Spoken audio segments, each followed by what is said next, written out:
Welcome back. તો કચ્છમાં ખનીજ માફિયાઓ બેફામ બન્યા છે। ખાવડામાં રાજકીય આગેવાન જુમા અલીમાબાદ પર હુમલો કરવામાં આવ્યો। ખાણ ખનીજ વિભાગને બાતમી આપવાની અદાવતમાં હુમલો કરવામાં આવ્યો।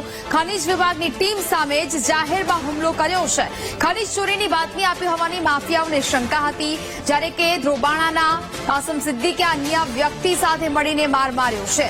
ખનીજ માફિયાઓએ વાહનોમાં પણ તોડફોડ કરી હોવાનું સામે આવ્યું છે। સંવાદદાતા ભરતસિંહ ફોન લાઈન પર જોડાયા છે। ભરતસિંહ, કચ્છમાં ખનીજ માફિયાઓ જે પ્રકારે બેફામ બની રહ્યા છે ને હવે તો બાતમી આપવાની શંકાને આધારે પણ લોકોને માર મારવામાં આવી રહ્યો છે, શું વિગત?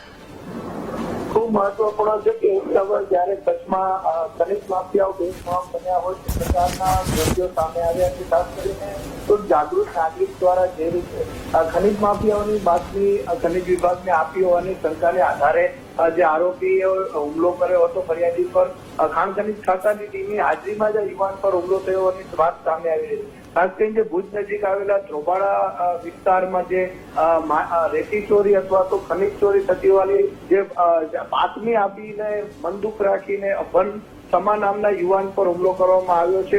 ધ્રોબાણાના કાસમ સિદ્દીક નામના જે વ્યક્તિઓ દ્વારા હુમલો કરવામાં આવ્યો હોવાની વિગત હાલ તો મળી રહી છે। જે અભન સમા છે તેને હાલ સારવાર માટે ભુજની જીકે જનરલ હોસ્પિટલ ખાતે ખસેડવામાં આવ્યો છે, પરંતુ ક્યાંક ને ક્યાંક જે રીતે ખનીજ માફિયાઓ બેફામ બન્યા છે તે આ દ્રશ્યો પરથી અહીં તને જોવા મળી રહ્યું છે। જી બિલકુલ, જાણકારી બદલ આપનો આભાર।